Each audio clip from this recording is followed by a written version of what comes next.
লোহার খাঁচা দিয়ে বানানো ঠেলাগাড়িতে ১৩ মাস বয়সী ৩ শিশুকে নিয়ে রাস্তায় রাস্তায় ঘুরছে এক নারী। খাঁচার পাশে তার সাথেই হাঁটছে ৩.৫ বছর বয়সী আরও একটি শিশু। এমনই এক দৃশ্যের দেখা মিলেছে ঠাকুরগাঁওয়ে। ১৩ মাস বয়সী ৩ যমজ শিশু আব্দুল্লাহ, আমেনা ও আয়েশা, সেই সাথে ৩.৫ বছর বয়সী মরিয়ম সহ ৪ শিশু সন্তানের জননী জান্নাত বেগম।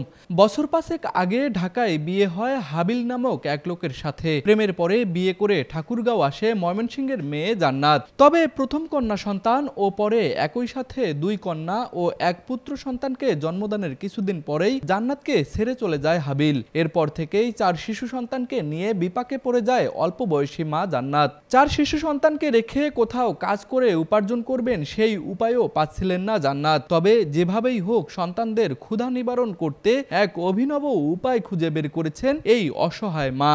তিনি কামারের দোকানে গিয়ে চাকা লাগানো একটি লোহার খাঁচা তৈরি করান। সেই খাঁচার ভিতরে ১৩ মাসের ৩ শিশু ও সাথে ৩.৫ বছরের আরেক শিশুকে সাথে নিয়ে বেরিয়ে যান ভিক্ষা করতে। বিভিন্ন সময় অনেকেই তার সন্তানদের কিনে নিতে লাখ টাকার প্রস্তাব দিয়েছে। তবে সন্তানদের প্রতি জান্নাতের মায়ার কাছে হার মেনেছে লাখ টাকার লোভ। নিজের সন্তানদের নিয়ে দুশ্চিন্তায় থাকা এই অসহায় মা সাহায্য প্রার্থনা করেছেন সকলের কাছে। আমার স্বামী নাই, আমি এইভাবেই চালাইতেছি আমার বাচ্চাগুলারে। আমি দেশের কাছে এবং সরকারের কাছে যে আমার বাচ্চাগুলা নিয়ে যেন আমি একটা স্থায়ীভাবে জায়গা চাই, একটা ছাদের নিচে যেন আমি বাচ্চাগুলা নিয়ে বসবাস করতে পারি। আমার জায়গা জমি ঘর বাড়ি কিছু নাই, আমি ভাড়া বাড়িতে থাকি। আমার বাচ্চাগুলা নিয়ে যেন আমি ঘরে থাকতে পারি, সবাই যেন আমার সহযোগিতা করে, আমি যেন তাদের নুন ভাত খাইতে পারি।